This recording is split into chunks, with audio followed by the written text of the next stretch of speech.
I'd just like to point out that Louise has and Lawrence have here tonight 57 guests, which is almost tying our record number. Our record was 62, and she knew that. But we're very, very happy with 56, 57, somewhere around that ballpark. We're very happy. What's also very interesting is when I came to their office just a few months ago, and I said, the Chai Center is having a banquet in roughly 6 months from now, and it's that time of year that we're looking for an honoree. And every single time I do this, the honorees always say, no, I'm not deserving, you got the wrong place, see you later, we support already, Mendel, come on, cut it out. And that's how I know I picked the right people. Really, it never happened that someone said, me, okay, I'm ready. Never happened. So Lawrence and Louise, I'm ecstatic that you are here tonight with your family, including family members from Israel. So I'd like to ask Louise and Lawrence to come up front.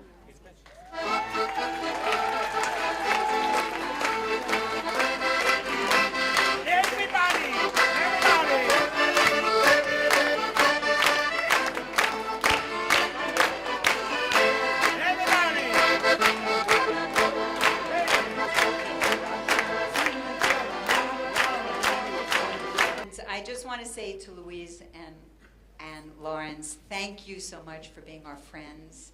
We love your family. Actually, we're crazy about your family. And I want to say that the Chesed Award for 2014 is being given to Louise and Lawrence Green. So thank you.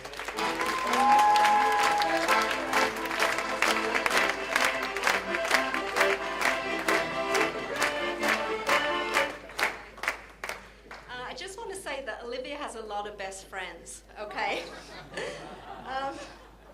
Well, it's really scary up here. Hi, everyone. We are so excited to see you all here.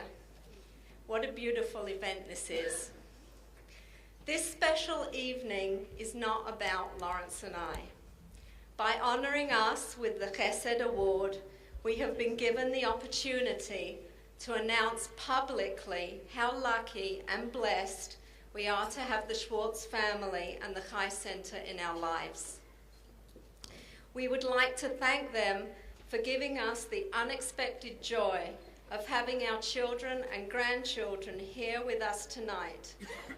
Oliver from New Mexico, Jazzy from Oregon, and Lucy, Mayani, and Natan from Israel.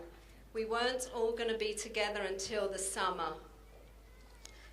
Lawrence and I are blessed to have 3 wonderful children who have taken a break in their busy lives to celebrate with us. I'm so proud that my 84-year-old mother is here with us tonight. And my niece, Lindsay, who lives with us. I just want to say it would have been my dad's 89th birthday tomorrow. What can I say about the Schwartzes? This powerhouse of a family. They are observant, spiritual, musical, creative, and tireless in their quest to reach out to disenfranchised Jews and make Judaism and spirituality accessible to all. They live and breathe their calling. The Schwartzes are our dear friends, our Jewish support system. They happen to be super cool too, and there are lots of them. At the last count, there is Olivia and Shlomo, 12 children, 9 spouses, and 42 grandchildren and counting.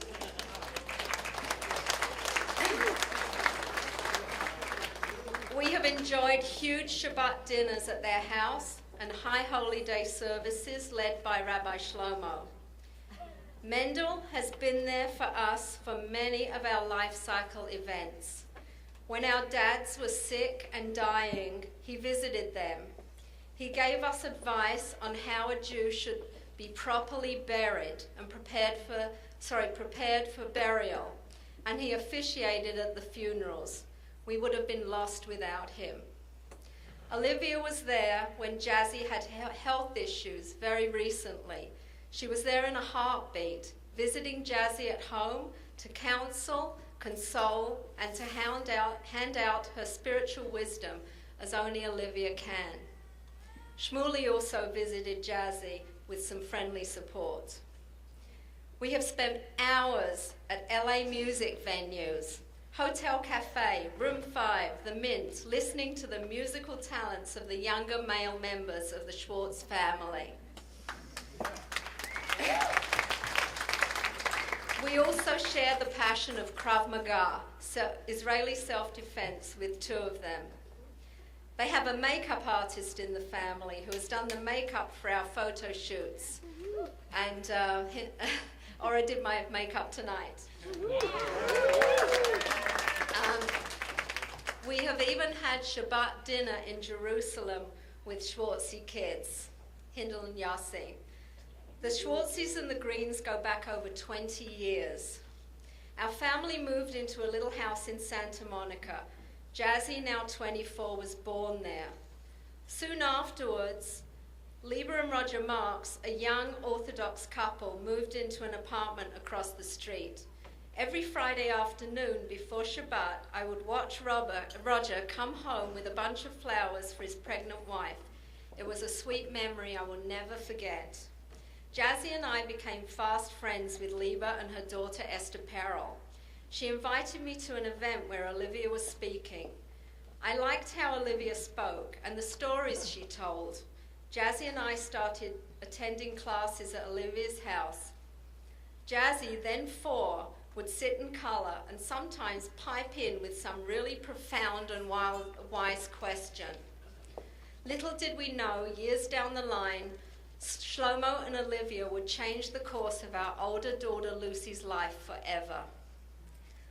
When Lucy was 18, she started dating a boy we deemed inappropriate. She was a lost, shy teenager. We wanted to get her to Israel, away from the young man.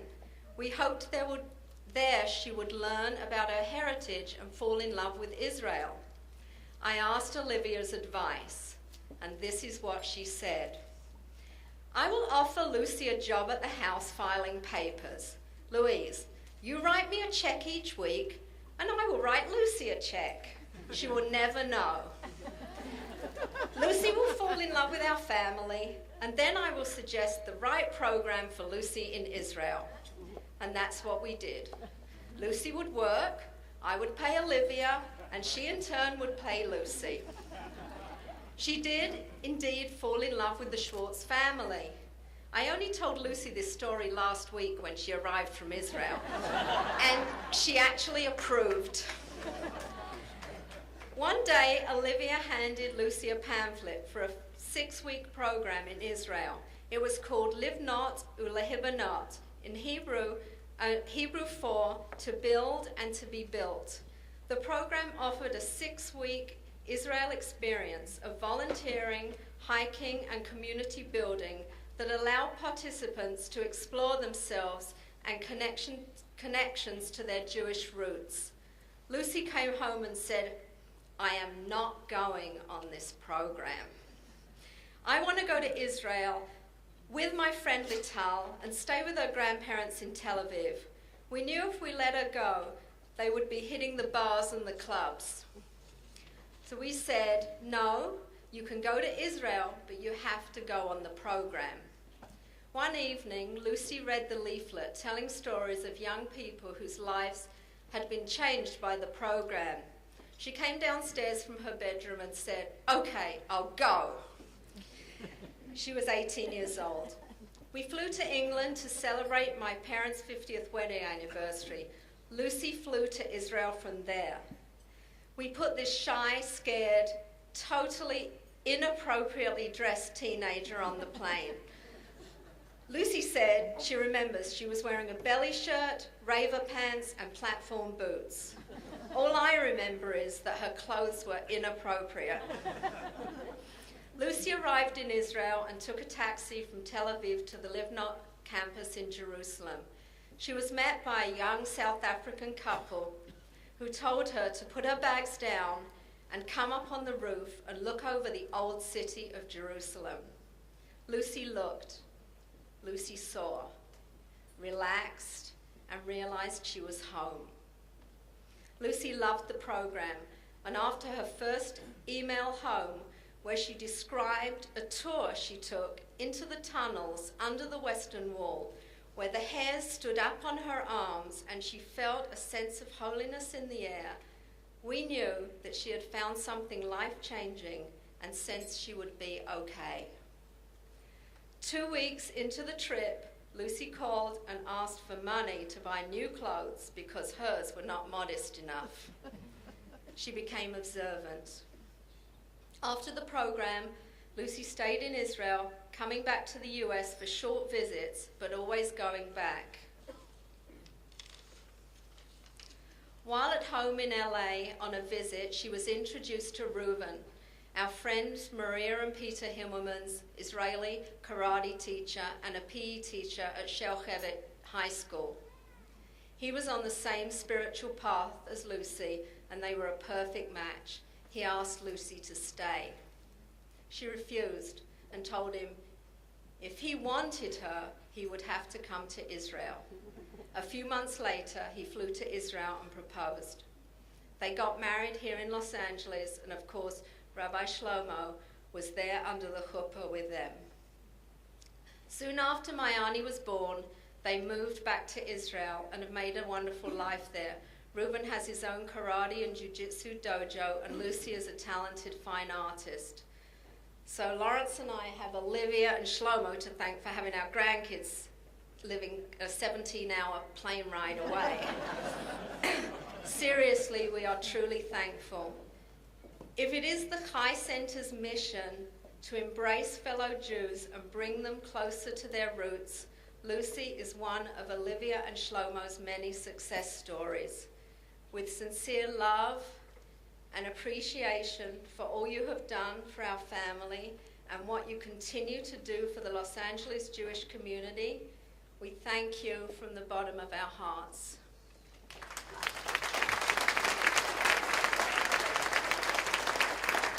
I hope everyone will continue to enjoy this very special evening with us. Thank you.